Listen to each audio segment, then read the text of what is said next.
असली पश्चाताप क्या है। जैसे आपने देखा दूसरे कोरिन्थी 7:10 में प्रभु की इच्छा के अनुसार होने वाला दुख जीवन को बदल देता है, उनको उद्धार पाते हैं। जो बपतिस्म देने वाला यूहन्ना के समय भी बहुत लोग उनके पास आए थे। जैसे हम देखें कि बपतिस्म देने वाला यूहन्ना किसके बारे में प्रचार कर रहा था? मतलब कि मन फिराओ, लेकिन प्रभु का राज्य निकट है, नजदीक छा निकट है। तो आकर मन फिराओ। तो बहुत लोग आकर क्या करने लगे कि उनका पापों के बारे में भूल करने लगे। हाँ, मैंने ये पाप किया, हाँ मैंने ये पाप किया, मैंने ये गलती किया, उसके बारे में उन लोग कबूल करने लगे। तो कुछ लोग उनके साथ भी आए थे, फारसी लोग भी आए थे, ताकि वो भी बपतिस्म लेने के लिए। मगर उन लोगों के बारे में बपतिस्म देने वाला यूहन्ना धोखा नहीं खाया।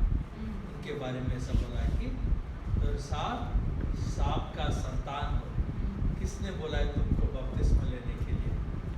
तो मुझे और प्रभु को तुम लोग धोखा नहीं दे सकते।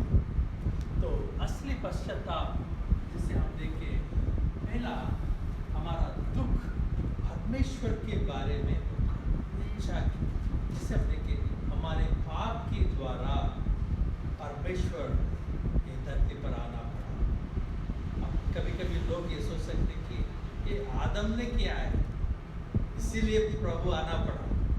हाँ, मगर इसमें सारा संसार का मनुष्य का पाप यीशु मसीह के ऊपर रखा गया है। इसमें मेरा पाप भी है। मेरी पापों की वजह से अगर पूरा संसार में धरती पर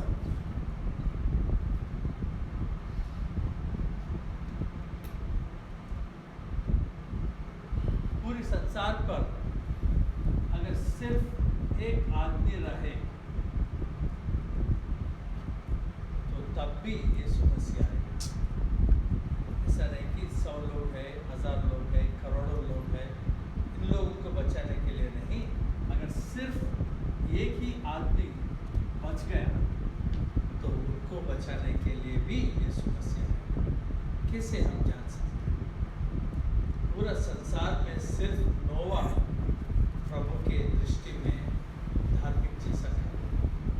तो उनको बचाने के लिए प्रभु ने इंतजाम किया है, जो एक शिप बना के सोदोम गोमोरा में सिर्फ एक आदमी लोग प्रभु के नजरों में धार्मिक दिखा गए। सिर्फ उनको बचाने के लिए प्रभु ने स्वर्गदूतों को के बारे में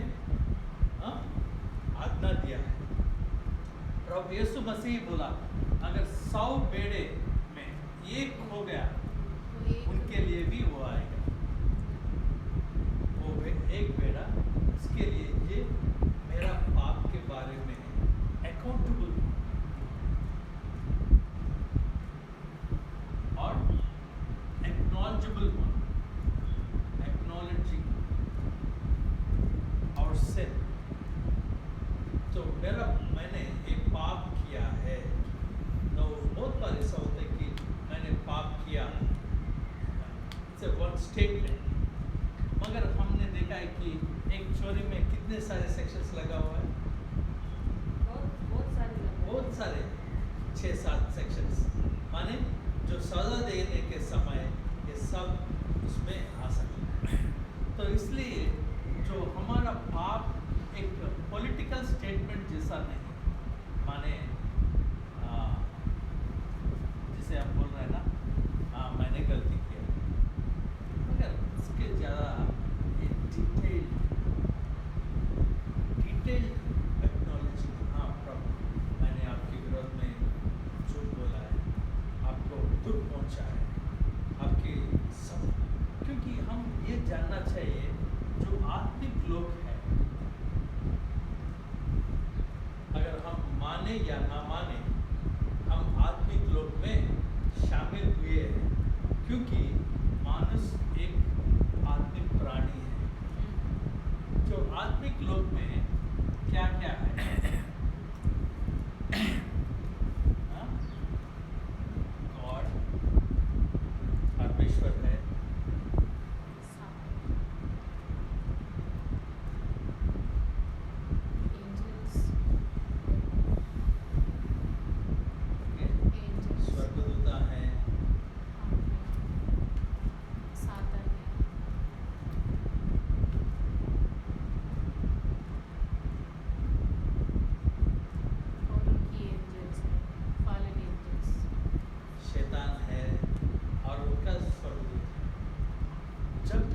जो भी काम हम करते हैं ये सारे लोगों के सामने दिखा देते हैं।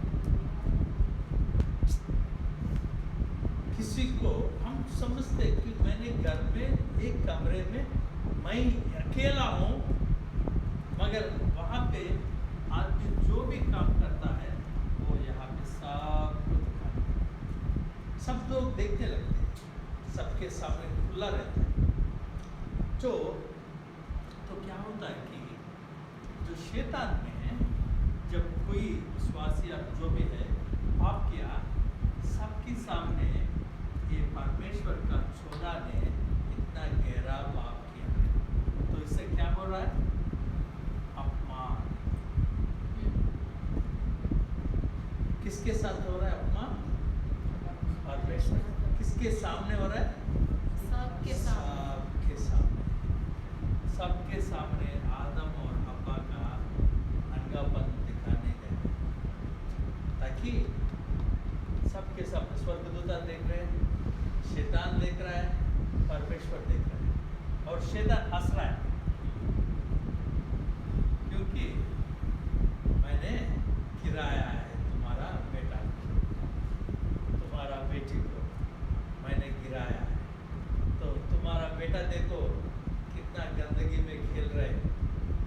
तो इसी के द्वारा परमेश्वर को आत्मिक रूप में स्वर्ग में सबके सामने अपमान होने लगता है।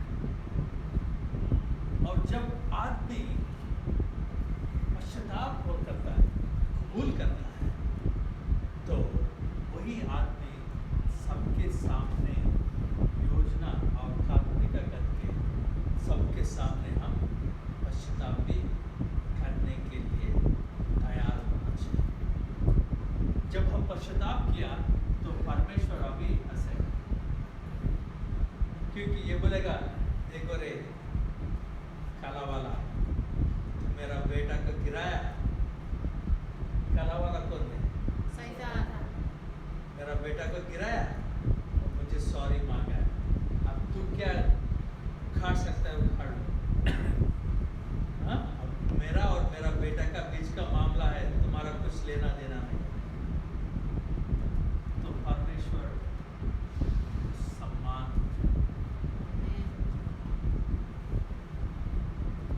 तो इसलिए जब कोई भी पश्चाताप करने के समय डिटेल, हाँ प्रभु मैंने ये बात की, मैंने ये काम किया, मैंने ये ऐसा किया, ऐसा किया, डिटेल।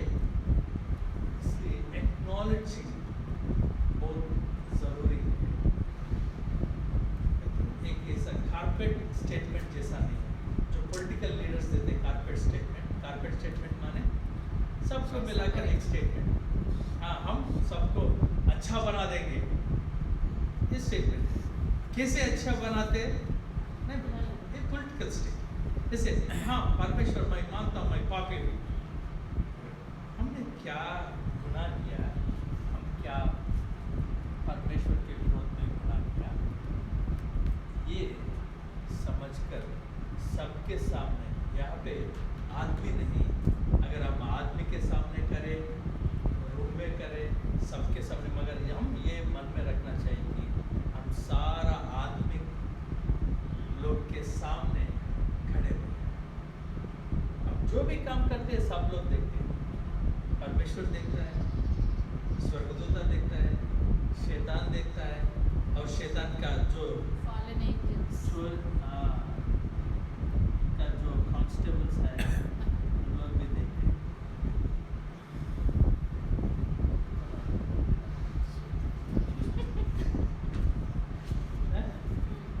उन लोग भी देखते हैं। उन लोग भी क्या करने लगते हैं? जब विश्वासी गिर पड़कर वो सब वही इसी में गुजर रहा है, तो इन लोग हंसने लगते और उन लोगों को मौका मिलता है, इसलिए आरोप करने के मौका मिलता है। जब यीशु मसीह धार्मिक, किसी को धार्मिक बनाने के लिए क्या चाहिए? इसलिए कोई विश्वासी का जीवन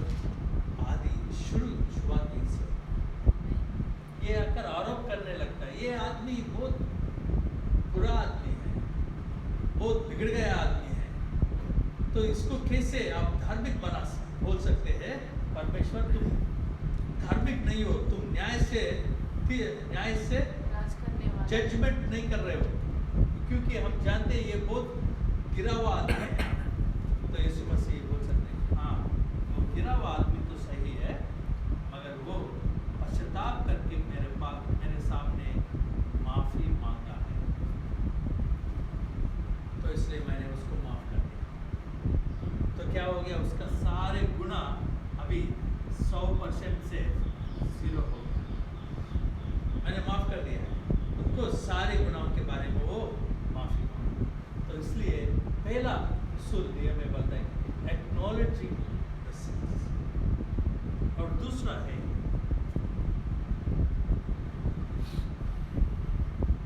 what is repentance. Repentance is sometimes in actions.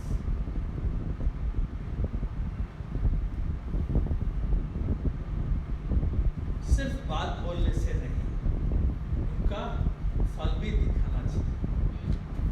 जैसे जो बपतिस्मा देने वाला यूहन्ना ने, सब कुछ लोग उनके पास आकर बोल रहे हमने बपतिस्मा लिया, अभी क्या करना है? लोग ऐसे बोला कि मन फिराने का फल एक्शंस में होना चाहिए। और बाइबल में एक आदमी के बारे में भी लिखा है, हम बहुत बार इसके बारे में अध्ययन किया था, जकियास का कहाँ लिखा हुआ है?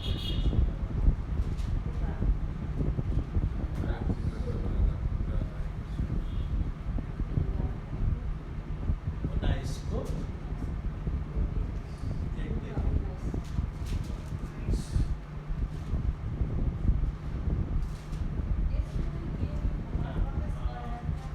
एक देखिए 8 पद पढ़ लीजिए।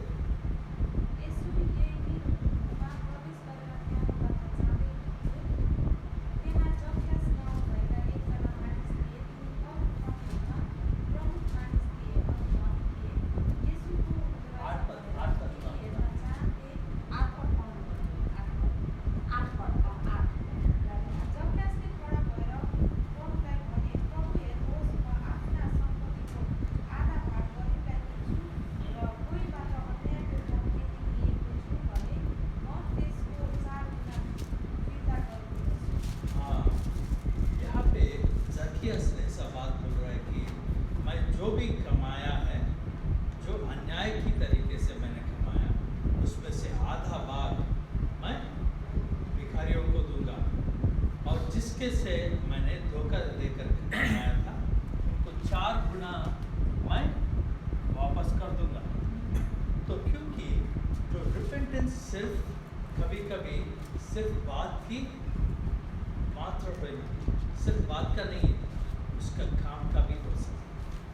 कभी-कभी ऐसा हो सकता है कि प्रभु ने जो किसी को हमने नुकसान पहुंचाया, किसी को नुकसान पहुंचाने के बाद हम तो प्रभु से तो मेल मिलाप कर दिया, माफ़ी मांगे, मगर उनको जो नुकसान पहुंचाया उनको फिर पे बैक करना ही रिपेंटेंस में भाग होता है।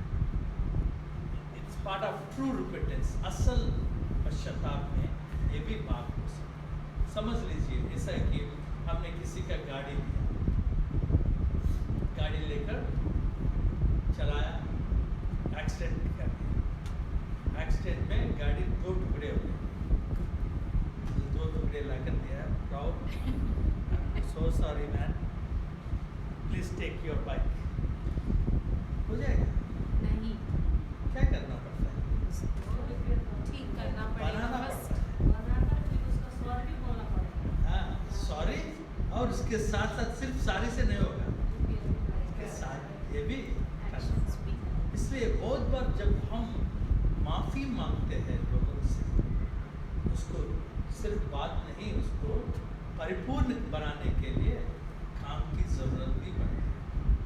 क्योंकि जो नुकसान व्यवस्था के अनुसार भी जो नुकसान पहुंचाया, वो नुकसान को भरना पड़ता है। जिससे हम परमेश्वर से तो बातों में माफ़ी तो मांग ली, मगर उनका एक्शन में, क्रिया रूप में कभी-कभी दिखाना पड़ता है। तो जैसे मैंने एक एग्जाम्पल बोला,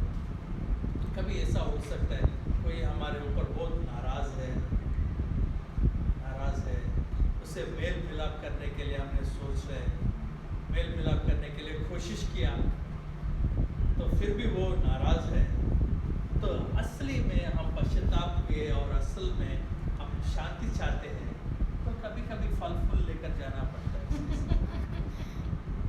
नहीं तो हाँ कुछ अच्छा कपड़े खरीद कर लेकर जाना पड़ता है क्योंकि तब ये परिपूर्ण हो जाएगा, सिद्ध हो जाएगा। जैसे बाइबल में भी हम देखें तो कोई आदमी अगर आपके ऊपर नाराज है तो मंदिर जाने से पहले ही आप उनसे मेल मिलाप कर दीजिए, नहीं तो आप उनका सजा पाना पड़ता है।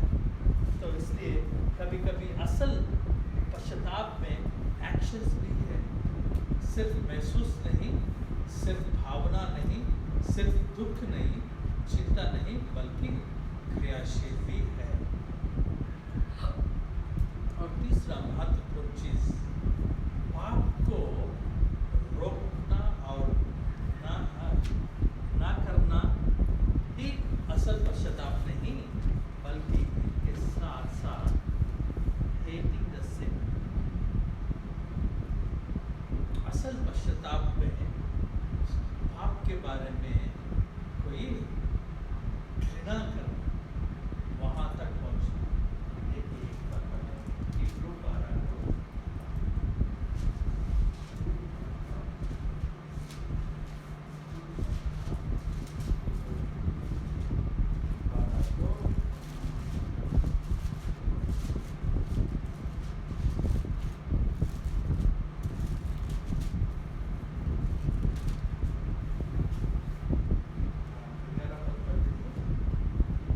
सबै ताडना सुरुमा सुख हुँदैन, तर दुःखदायक हुन्छ।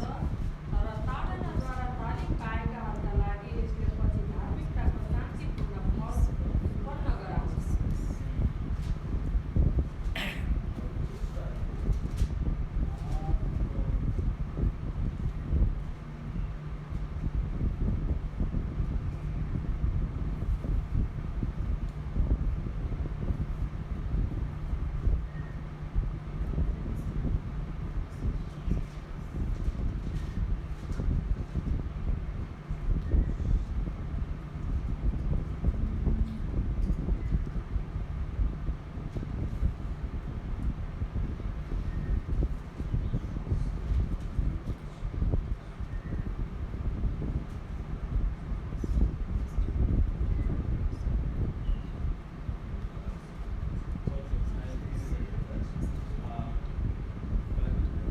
Okay, 12:4, sorry.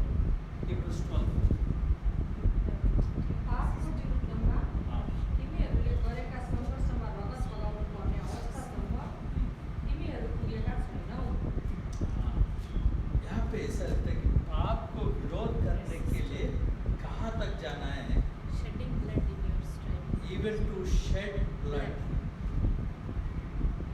Shed blood. अगर वहाँ पे वो बोल रहा है कि आप पाप को विरोध करने में वहाँ तक नहीं गए, तो मतलब पाप को घृणा करने में, विरोध करने में, पाप ना करने में, कोशिश करने में, ब्लड को, रगत को बहाने तक भी एक आदमी जाना। और वही हिब्रू में हम देख सकते हैं, पहला अध्याय 9 पद में,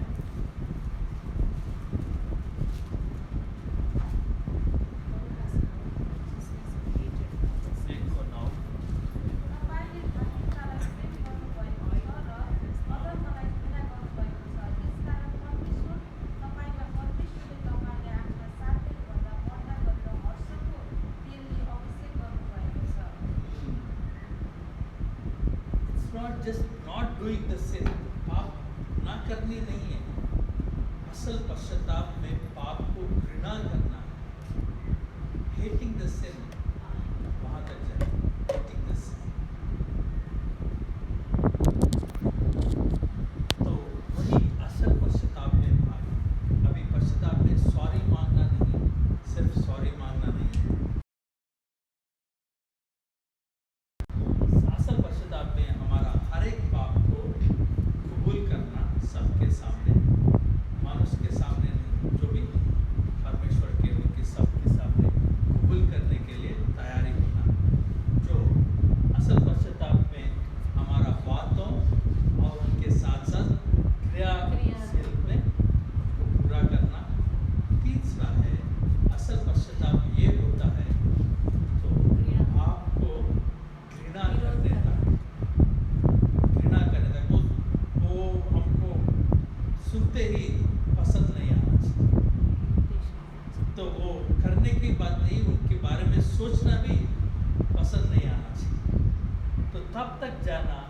असल पश्चाताप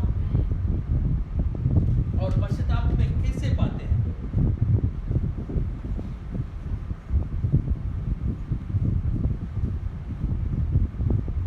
पश्चाताप का पाने में क्या मतलब कैसे पाते हैं?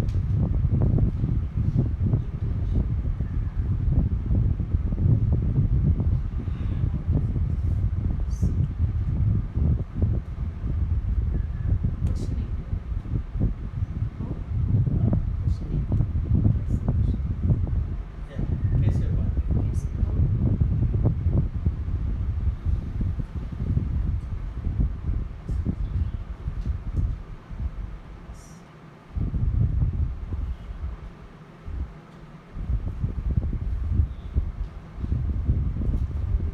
पश्चाताप यह है कि हम पूरी तरह से इनसे पलट जाना, पूरी तरह से पलट जाना, टर्निंग अवे। जिससे कभी कभी ऐसा है कि हम संसार को और इनको साथ में नहीं लेकर जा सकते। संसार माने बहुत लोग इसे प्रश्न पूछते हैं, क्या पास्टर जी हम जीना नहीं चाहते? हम जीवित, हम काम करनी है और पैसा कमानी है, बच्चों को बड़ा करनी है और जो भी करना है, ये सब क्या ये सब नहीं करना चाहिए? हम माल में बैठकर मुंह बंद करके तपस्वी होना चाहिए? नहीं, ये सब करना है, मगर ये सब करने से ज़्यादा जो संसार बोला जाता है कि आपका सिस्टम है, सिस्टम इसलिए हम कर रहे हैं, किसको बड़ा करने के लिए, किसको फायदा करने के लिए, किसको महिमा देने के लिए, किस लिए करना।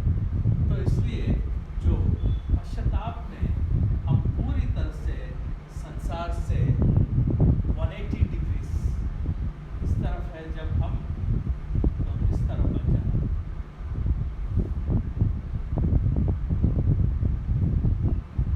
पूरी तरह से संसार से हम बदल के मुड़कर परमेश्वर के तरफ मुड़ जाना।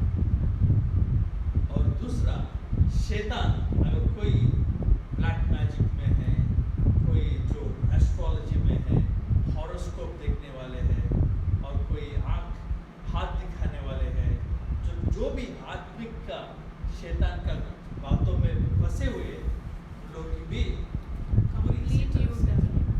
इसलिए वे विश्वासी सिद्धांत को नहीं देख सकते, हॉरोस्कोप को नहीं देख सकता, एस्ट्रोलॉजी को नहीं देख सकता, हाथ को नहीं दिखा सकता, ये दिन अच्छा ये दिन बुरा, ये समय अच्छा ये समय बुरा।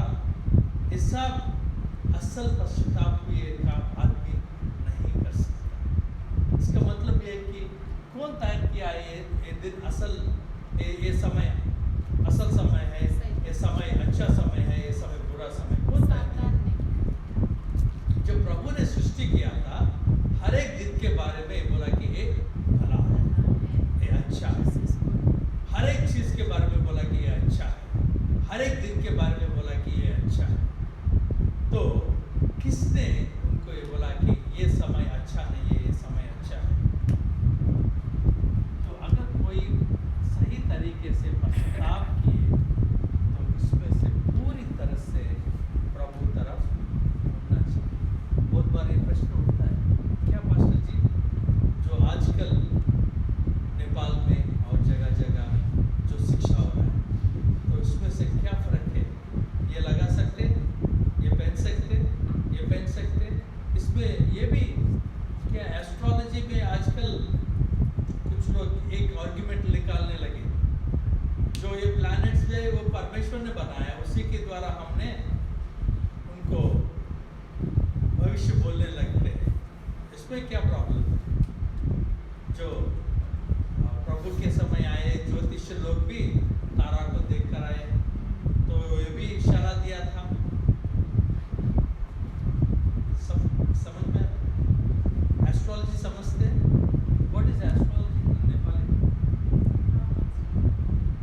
बनाने के लिए तय पड़े। ये सब इनका जाल है, जिसे अभी सोच रहे संसार में क्या है। बाइबल में लिखा है संसार में क्या है? आंखों की अभिलाषा, बदन की शरीर की अभिलाषा और घमंडीपन, वही संसार में है। उससे कोई आदमी असल तरीके से पश्चाताप किया तो वो पूरी तरह से 180 डिग्री, ऐसा नहीं, पूरी तरह से 180 डिग्री। और शैतान का जो भी चाल है, जैसे अब देखिए कुछ उनका जाल रखा है इधर लोगों को पकड़ने के लिए, उनमें से भी वो पूरी तरह से उड़ जाए। और तीसरा एक कौन है? हम हर एक की हृदय में हर एक राजा के साथ और रानी के साथ, हर एक की हृदय में, और वो उनका बात, उनकी आज्ञा पर चलना चाहता है, उनकी आज्ञा पर वो चलाना चाहता है, चलना चाहता है। तो उससे भी हम पूरी तरह से प्रभु तक, इसलिए मत्ती 16 को 24 में क्या लिखा है? बहुत बार पढ़े हुए, बोलना चाहिए।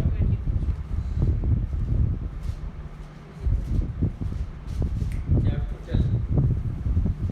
If anybody wants to follow me,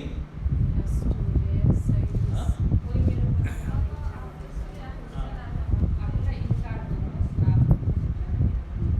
इसमें 3 स्टेप्स है। अगर आपको ठीक तरीके से देख लिया, व्हाट आर 3 स्टेप्स? इनकार, क्रूस उठाओ,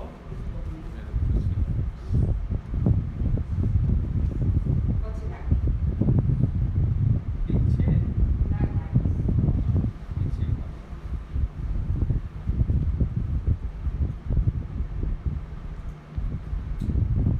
जो पश्चाताप, असल पश्चाताप में ये भी प्रधान चीज है, जो खुद की स्वयं से प्रभु की तरफ। क्या होता है? ज़्यादा से ज़्यादा पाप खुद की इच्छाओं के द्वारा ही होता है। अगर असल पश्चाताप हुआ तो खुद की इच्छा को, स्वयं को विरोध करना, वही असल एक्शन होता है। तो इसी की पूरी तरह से प्रभु की तरफ मुड़ना, वही असल पश्चाताप, ट्रू रिपेंटेंस।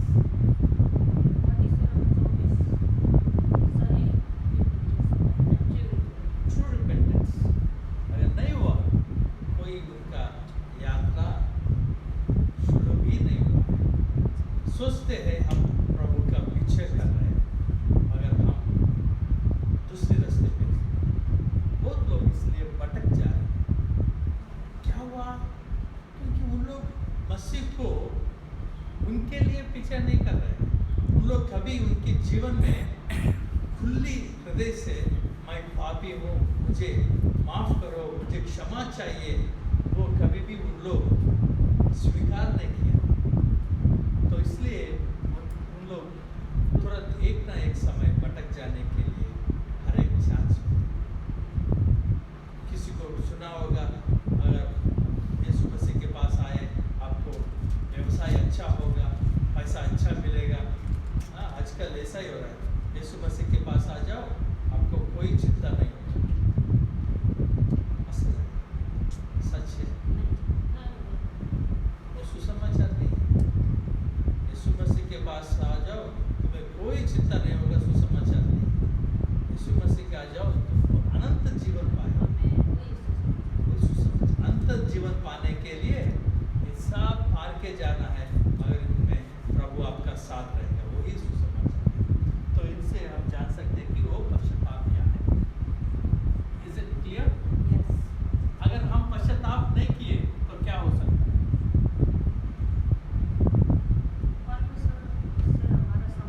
ठीक है, मैंने सोचा, ठीक है, आपने सब कुछ बोला, ठीक है, मुझे पश्चाताप नहीं हो रहा है। बाइबल में ऐसा एक आदमी है, इसको पश्चाताप होने का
परमेश्वर पवित्र आत्मा के द्वारा हम पश्चाताप होने के लिए प्रेरणा देने लगे, उनको उन लोग अनुशासन नहीं किया, आज्ञा पालन नहीं किया। यूहन्ना 16:8 में हम देख सकते हैं, पवित्र आत्मा के द्वारा क्या होता है, हम हमारा पापों के बारे में पवित्र आत्मा हमको कबूल करवाता है।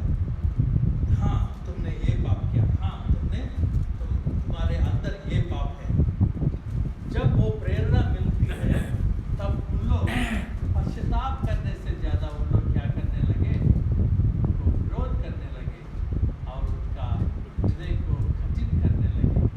तो एक समय आएगा, अगर जितना भी रो पड़े, मगर उनका हृदय में तो सही पश्चाताप नहीं। ये बहुत बुरा हाल है, बुरा स्थिति है। आंसू से, आंखों से आंसू तो आ रहे, मगर हृदय कठिन है। क्यों रो रहा था ईसाऊ ने? मैंने आशीर्वाद खोया सोचकर रो रहा था। किसी ने मेरा आशीष को छीन लिया सोचकर रो रहा था। मगर उसको भी मौका मिला है पश्चाताप करने के लिए। जब याकूब ने ईसाऊ को मिला था तब उनके सामने दंडवत किया, दंडवत करके बोला, भाई गलती हो गई, माफी मांगा। और उनके साथ साथ उनको बहुत सारे गिफ्ट्स भी दिया था। एक्शन, पश्चाताप एक्शन में गिफ्ट्स दिया था। जो कुछ तुमने सोचा है मैंने खोया, सब कुछ तुम ले लो। और दंडवत करके सबके सामने, 400 आदमी के सामने, ईसाऊ के सामने दंडवत करके बोला है, भाई माफी करो। मगर ईसाऊ ने उनके हृदय में याकूब के ऊपर जो क्रोध है उसको वैसा ही रखा, उसको पूरी तरह से माफ नहीं किया। कैसे आप जान सकते हैं? आप देख सकते हैं, इसके बाद 1000 साल के बाद जो इस्राएल लोग ने मिस्र से आ रहे थे, 1000 साल, जैसे 500 साल और 400 फॉर आवर अंडरस्टैंडिंग। इसके बाद जब इस्राएल लोग मिस्र से आ रहे थे, इनको पहले जो एदोम, इन लोग ने विरोध किया। एदोम कौन है? ईसाऊ का संतान। 400 साल के बाद भी उन लोगों को इनके ऊपर घृणा है। कितने पुश्ते चले गए होंगे?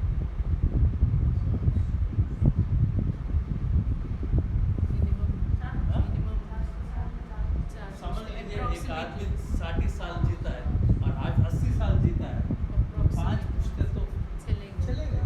फिर भी उन लोग घृणा करते हैं। क्यों? ईसाऊ ने इनका पिता जेकब को घृणा करा। ये तो माफी मांग लिया, मगर ये माफी नहीं किया। तो इसलिए वो घृणा को कि बच्चों को इसलिए पूरा एदोम को प्रभु ने बोला, मैं उसको बिठा दूंगा। ये प्रॉब्लम है, ये खतरा है। जब कोई सही तरीके से पश्चाताप नहीं करे, एक समय आएगा उनके जीवन में पश्चाताप होने का मौका भी नहीं मिलेगा, हो जाएगा। तो उनके साथ साथ वो प्रभु का राज्य में और प्रभु का जीवन को महसूस नहीं, बल्कि उनका विरोधी बन जाते हैं। एदोम के बारे में बाइबल में ऐसा लिखा है, एदोम के ऊपर मैं मेरा चप्पल फेंकूंगा। परमेश्वर इतना घृणा करता है एदोम के बारे में। मैं ओबद्या बुक की पढ़ लीजिए, झूठ पढ़ा है आपने? क्यों सब स्लो हो जा रहा है? क्यों प्रभु?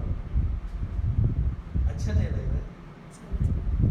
तो अच्छा लग रहा है तो एक्सीलेटर बढ़ जाना चाहिए, क्यों स्लो हो जा रहा है?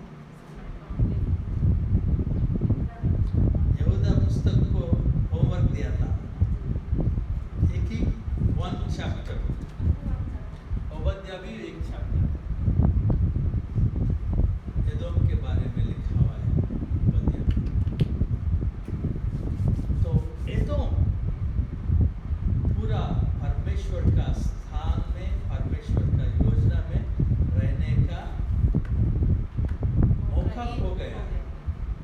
आज एदोम नहीं है, इसराइल है अभी संसार में, मगर एदोम नहीं है।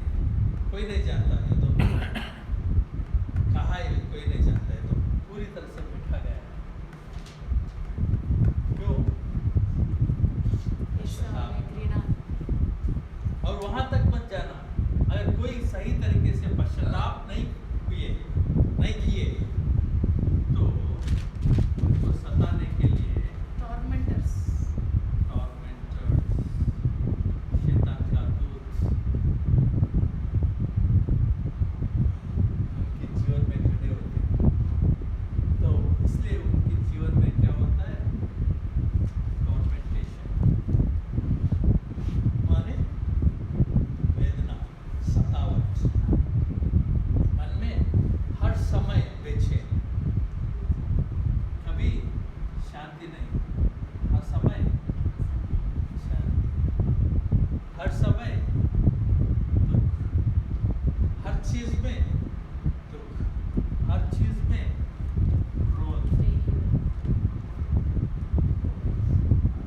उनका हृदय ऐसा लगता है कि एक कुकर जैसा होता है, हमेशा बोलता रहता है। क्योंकि जीवन में क्या नहीं है, असल पश्चाताप। इसलिए उन लोगों को के लिए इनके हाथ में हवाला कर दिया। ये मैं नहीं बोल रहा, बच्चे में हिंदी का जवाब ये पैटर्न्स को लेकर मत्ती 18 को तब त्यसका मालिकले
क्रुद्ध भएर त्यसलाई सबै लुट नबिग्रिएका हातमा दिए। इसके हाथ में सौंप दिए। दंड देने, टॉर्मेंटेटर्स, इसमें टॉर्मेंटेटर्स, टॉर्मेंटर, तो उनके हाथ में सौंप देते हैं। उन लोगों के द्वारा क्या बातें ऐसा कुकर कभी कभी विजल भी मारते रहते हैं समय समय।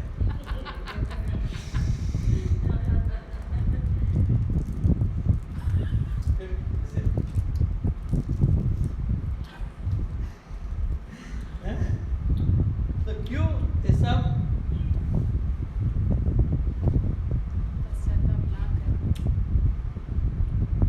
सही पश्चाताप करने के लिए समय निकालना पड़ता है। प्रभु के सामने कबूल करना पड़ता है। खुद को प्रभु के लिए पश्चाताप करना पड़ता है। मेरे लिए नहीं, मैंने जिसको चोट पहुंचा है उनके लिए, उनसे क्षमा पाने के लिए पश्चाताप करना। सिर्फ बात बोले सॉरी नहीं, उनसे क्षमा पाने के लिए पश्चाताप करना। और तब हम ये महसूस होते कि हम क्षमा पाने के लिए योग्य नहीं हैं। अगर प्रभु ने मैं क्षमा नहीं करूँगा तो कोई भी क्षमा नहीं पा सकता है, कोई भी परमेश्वर को रिकमेंडेशन नहीं कर सकता।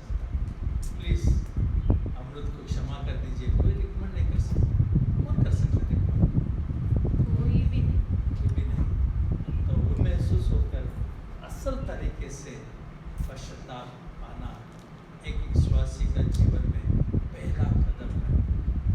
कहाँ ये काम में आएगा? जब अगवा लोग मंडली में नया विश्वासी आए, बोले कि हाँ सिस्टर ब्रदर मैंने प्रभु को ग्रहण किया, ठीक है, और उनका जीवन चलने लगे।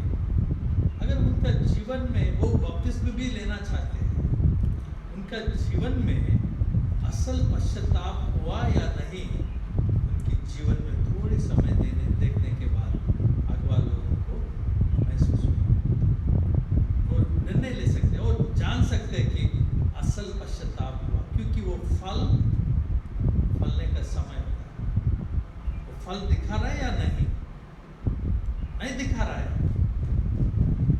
थोड़ा समय लगेगा, कोई जल्दबाजी नहीं है, बाद में देंगे बपतिस्मा, थोड़ा समय। अगर वो फल दिखा रहा है और फल रहा है, उससे भी हम जान सकते असल पश्चाताप नहीं हुआ तो वो प्रभु को ग्रहण किया तो भी ज़्यादा उपयोग नहीं, फायदा नहीं, क्योंकि वो हर समय जब गिर पड़ता है प्रभु का अपमान होता है। सबके सामने वो दारू पीकर इधर उधर घूम रहा है, बोले मैं बपतिस्मा लिया क्रिश्चियन हूँ, किसको अपमान होना? परमेश्वर बोलता है क्रिश्चियन लोग ऐसे बात करते, बड़ा बात करते, आकर बाहर में बैठते ऐसे बोले। तो इसके लिए इसी के द्वारा प्रभु का अपमान, तो ये जानने के लिए असल पश्चाताप कैसे लोग पा सकते हैं, असल पश्चाताप पाने में क्या क्या कदम लेना चाहिए, एक कदम भी लेना चाहिए और हृदय के अंदर से एक आदमी पूरी तरह से कबूल करना चाहिए और पूरी तरह से वो पाप से बाहर आने के लिए कोशिश करना चाहिए, घृणा करना चाहिए, वो पूरी तरह से मुड़ना चाहिए वहाँ से, तब वो असल पश्चाताप किया है। तब तक वो सिर्फ बातों का मामला होगा। तो यहाँ से we can stop the repentance of gifting. Do you have any questions? Any questions? Do you have any questions? Do we have any questions? If at all we ask anyone for forgiveness, even if they don't forgive us, how long and what we have to do? Yeah.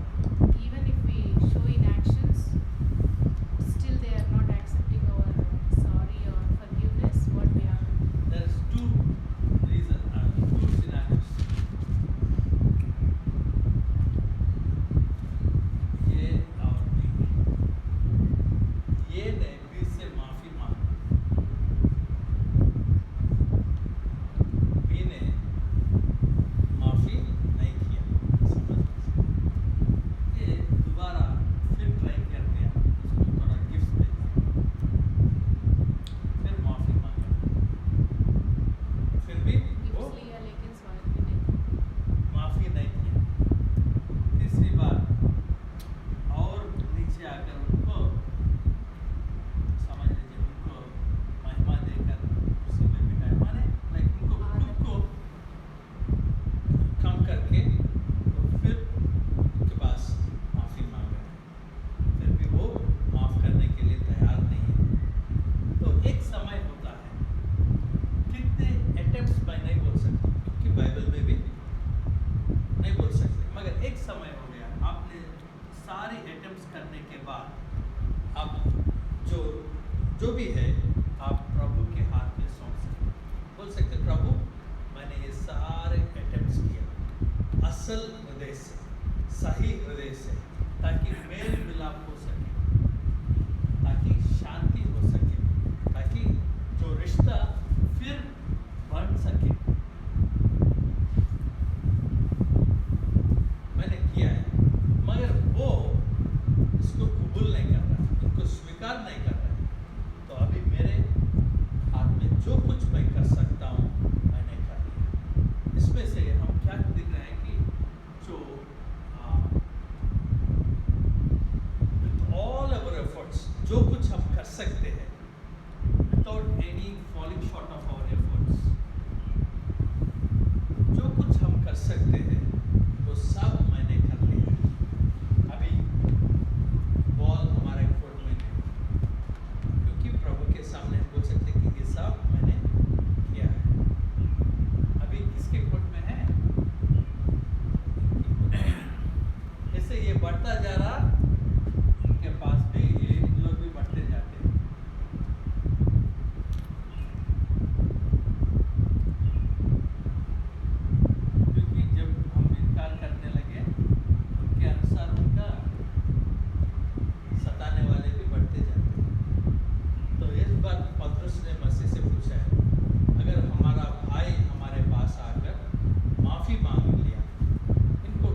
बुद्धिमान है।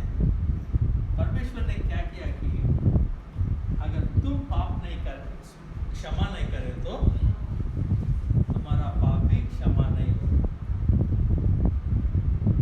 ऐसा equation रखा है। कोई सोच सकता है कि मैंने परमेश्वर से क्षमा पाया है, मैं किसी को क्षमा नहीं करूँगा। कभी कभी लोग ऐसा आदत में डायलॉग बोलते हैं, माफ़ नहीं करूँगा, कभी माफ़ नहीं करूँगा।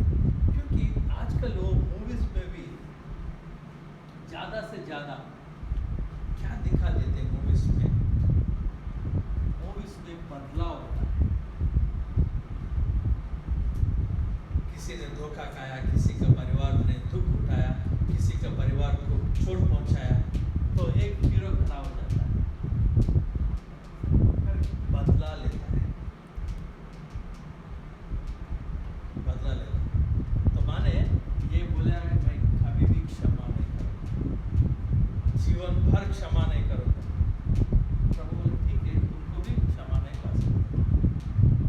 Simple equation is simple. तुम जीवन भर क्षमा नहीं करोगे तो तुम जीवन भर क्षमा नहीं पाओगे। अगर तुम बदला लेने के लिए उनको वो अगर किसी दूसरे आदमी के ऊपर घृणा है, क्रोध है, तो अगर वो मर गया फिर भी उनके ऊपर क्रोध कर सकते हैं। अगर हम मर गए तो हमारा क्रोध ये भौतिक रूप स्थल में और ये संसार में एंड हो जाएगा, अंत हो जाएगा। मगर इनका असर जो है वो अनंत जीवन, अनंत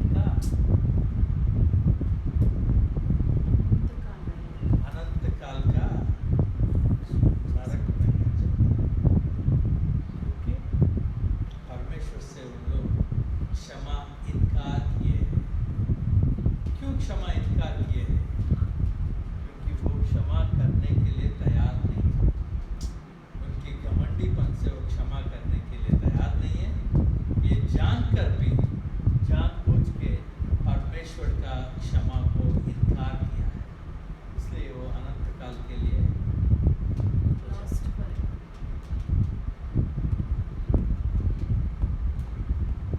लोगों के लिए जो तैयार किया गया उस स्थान पर। इसलिए ये मूवीज में ये ब्रेन वॉश किया जा रहा है। क्या ब्रेन वॉश? ब्रेन वॉश माने हाँ? दिमाग साफी नहीं, आपको ये सिखा रहा है ताकि कभी माफ मत करो। अगर कोई आकर तुम्हारा जूता पकड़े और कान पकड़े, पाँव पकड़े, फिर भी उनका सर काट लो, मगर माफ ना करो। बच्चे लोग भी ऐसे करते हैं स्कूल में, उससे बात मत करना, मैं तो तुम्हें मेरे साथ रहेगा। हाँ। बच्चे लोग भी ऐसे करते हैं। इसलिए बदला लेना सिखाते हैं आजकल वही बच्चा सिखाते लोग ही जानते हैं बात, छोटे-छोटे बच्चे लोग। क्योंकि हमारे अंदर क्या है? आदम का स्वभाव है। हाँ, आदम का स्वभाव से आदम का स्वभाव पाना ज़्यादा दिक्कत नहीं है। पैदाइश आदम का स्वभाव होता है हमारे अंदर। आदम के स्वभाव से हम कृष्ण का स्वभाव पाना ही समस्या है।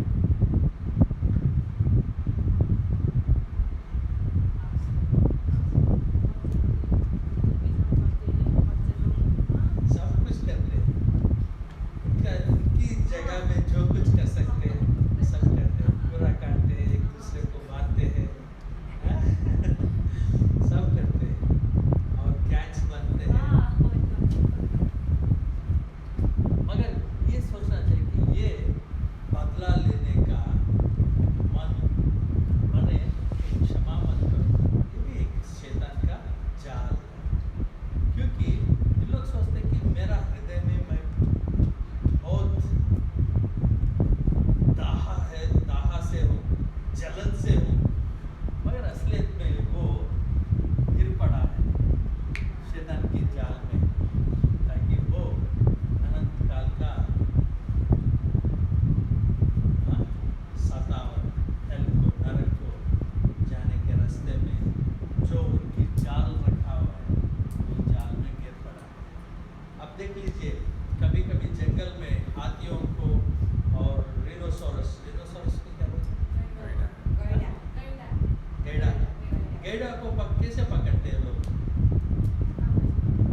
उसको वो बाहर नहीं आ सकती।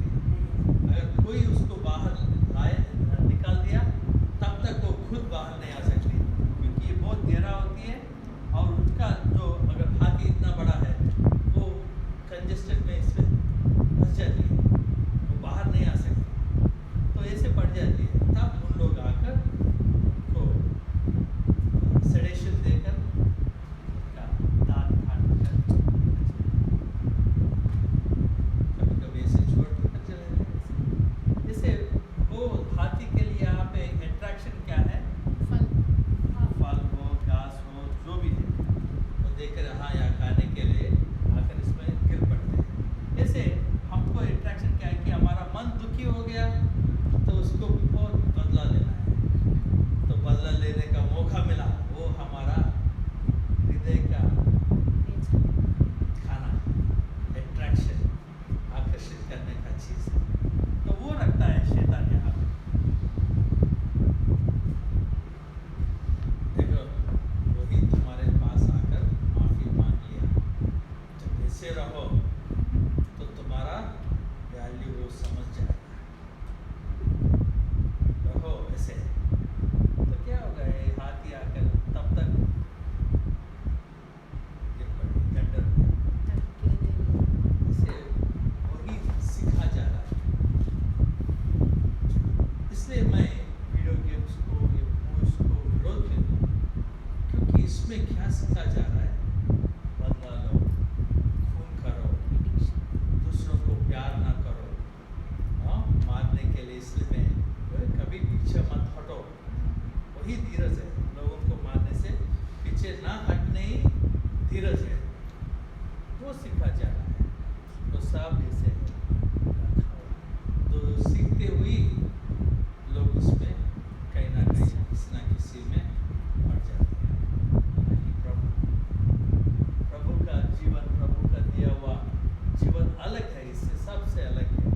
यीशु मसीह को मारने के समय भी उनको देखकर प्रभु ने बोला है, कोई भी उनसे माफ़ी नहीं मांगी, मगर प्रभु ने खुद उनके बारे में प्रार्थना किया, मैं क्षमा कर रहा हूँ उनको, आप भी क्षमा करो।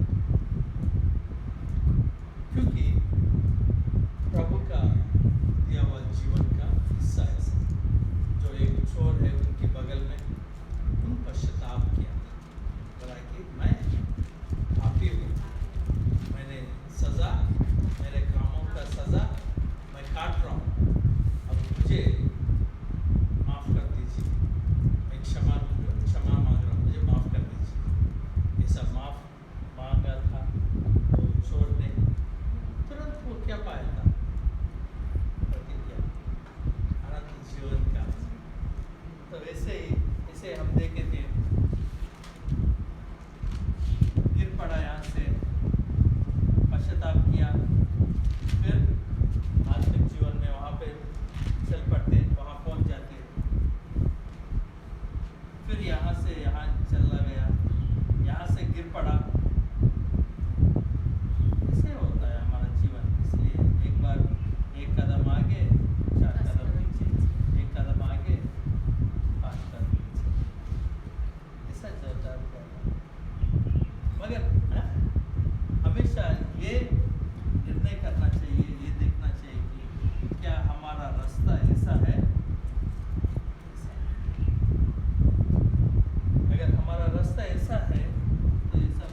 का वक्त आकर दाऊद को बुलाए तो भेज किया था, तो दाऊद ने सबके सामने कबूल करने लगा। क्योंकि अगर उनका जो पाप इतना गहरा होता है, तो अगर वो कबूल करने में लोगों के सामने करे और हम अकेले करें, इसमें से फर्क नहीं होता, क्योंकि उनका दिल टूट पड़ी है।